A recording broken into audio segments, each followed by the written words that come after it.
Xathrid, Gorgon, Jenna Helland from Set Magic 2013. East of the border, I am called Xentos the Merciful. West of the border, I am called Xentos the Righteous.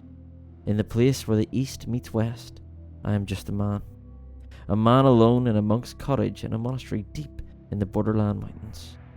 A man 26 years old and a veteran of a war that started the year I was born.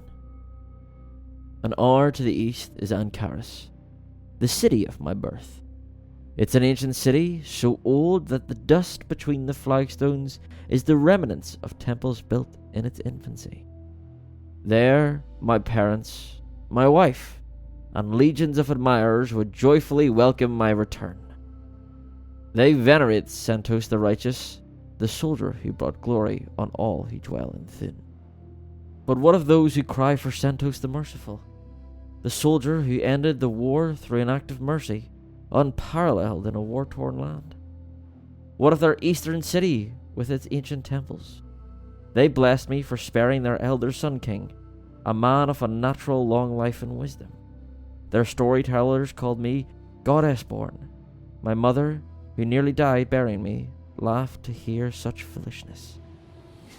On a cloudless day, I can glimpse the legendary domes of Ancaris in the distance, backed by the cerulean ocean.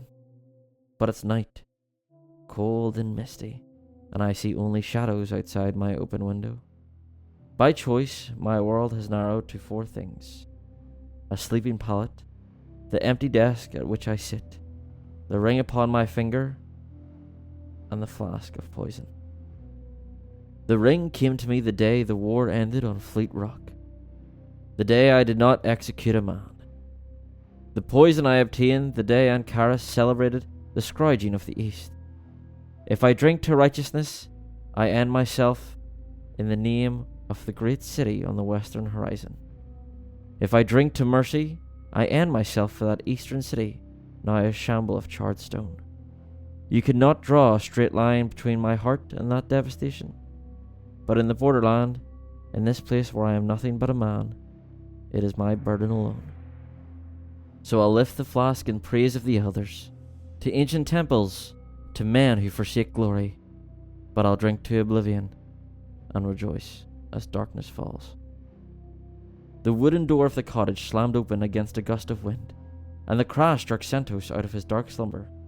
The empty flask of poison careened across the desk and shattered against the wall. He whirled around in his chair as the wind gusted again, blowing autumn leaves through the open door. Several black rats scurried over the threshold and hid behind the straw pallet along the wall. The torch in the far wall still burned, and it was still night. But is it the same night? On shaky legs, Xentos tipped toward the door, hoping to shut it against the chill, when something at the edge of the clearing caught his eye. He left the cottage and stumbled toward it. A statue. Gleaming white in the moonlight, the statue resembled one of the monks who lived in the keep, but the stonecutter had carved fear into the monk's elderly features. A strange way to show a holy man, Xentos thought. The monk's cottage was isolated from the main keep. There had been no statue before, of that he was certain. How could the monks transport such weight along a winding footpath that led to the cottage? He stumbled back inside, where he wanted to lie down and sleep. But what of the rats? And the broken glass? Has midnight come and gone? His thoughts felt too banal for a man who just opted for death over life. Back in the cottage, he realized he was not alone. A heartbeat before a cold blade was pressed against his throat. "Don't move!" a woman's voice warned him.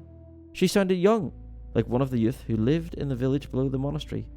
"Are you Xentos the Merciful?" She spoke with an accent not of Thum, but not of the east either. Chandalar was vast, and wherever she was from, it was unfamiliar to Xentos. No. He could see the woman's shadow on the wall, backlit by the torch near the door. She was only slightly shorter than him, but then, he wasn't a tall man. "Then who are you?" she asked. "Xentos the Not Dead," he said. She jammed the blade into his back, between his shoulder blade and his spine. He barely managed not to scream. Such a foolish assumption that a woman couldn't be deadly. "Who are you?" she demanded. "Xentos," he managed to say. The blade was still in his back. He felt momentary panic, like a clawing sensation in his belly. He wanted it out of him. He wanted it in her throat. "Tell me what happened on Fleet Rock, the day you ended the war." "I didn't kill a man," Santos said through clenched teeth. Pain is just weakness leaving the body. She twisted the blade, and he felt a gush of warm blood release from the gap in the skin. She doesn't understand the mind of a warrior. Once she makes me hate her, pain becomes irrelevant. "Use more words, Santos, than not dead," she hissed. "They led a silver-haired man to the executioner's block. He looked like a vagrant from the streets of Ankara," Santos said. "No one told me he was the false king." "So why spare his life?" she asked. Why indeed? Because of the ring that is now heavy on my hand? Why? He offered me the ring to spare his life. Why? Because the ring for my pretty wife sounded better than another bucket full of blood and another head rolling across the floor? Why torture me for an answer? She was not an Eastern survivor.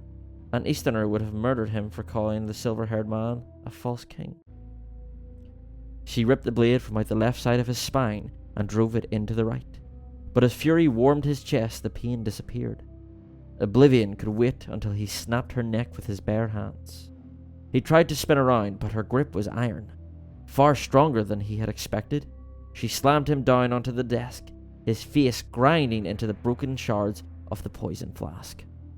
"Because you have something I need!"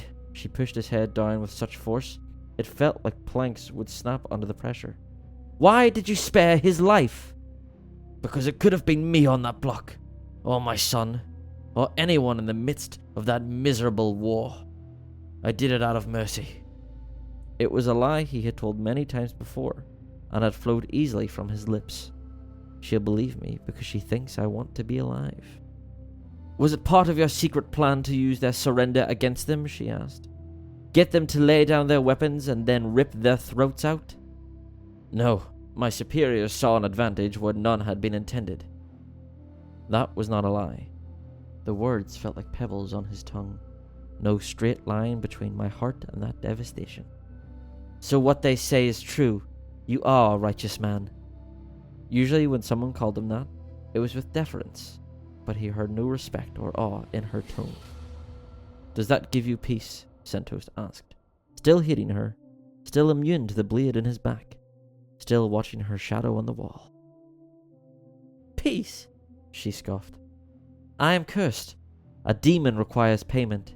He demands the eyes of a righteous man." She pushed back her hood, and her silhouette transformed as the writhing strands of hair unleashed themselves. A Gorgon, a monster of Xathrid with the power to petrify a man with her gaze. Disgusted, he recoiled against her grip. If he glimpsed her face, he would meet the same fate as the monk in the clearing. Just a kindly man come to check on my fate. "Eyes of stone have failed me," she hissed. "Eyes of lesser men are insufficient. Your eyes will be my salvation." The instant she eased pressure on his head, Santos grabbed a shard of glass, whirled around, and plunged it into her heart. Even before he removed the shard, black snakes poured from the wound. He scrabbled away from the flood of vipers, slipping and crashing to the ground. They swarmed over him, their fangs sinking deep into him and releasing venom into his blood. Desperately, Santos rolled on his belly and crawled toward the door. Around him, the snakes that caught the Gorgon's gaze turned to stone. With their fangs still deep in his skin, they weighed his body down as he inched toward the threshold. The Gorgon's foot slammed into the back of his neck, pinning him down in the nest of petrified snakes. "How are you not dead? Are you not a man?" She crouched down beside him, yanking up his hand with such force that he heard his shoulder snap. "This ring! Where did you get this?" "From the false king on Fleet Rock. That man of unnatural long life and wisdom, he offered me the same in exchange for his freedom. I didn't believe his lies, but I gave him his freedom for the trinket anyway." With her blade, she sliced off his finger, taking the ring for her own. "A ring that grants ceaseless life," she murmured, "missing for so long, but here, in Thune." Without the ring, the venom seized his heart. The blood flowed freely from his wounds. He struggled to breathe while the door seemed to plunge miles away from his reach. escape is senseless. Instead, Xentos twisted his neck and gazed at the Gorgon's face. She howled, slicing the knife down to take his eyes while he was still flesh. But he heard the tip of her blade meet the stone of his face, and rejoiced as darkness fell.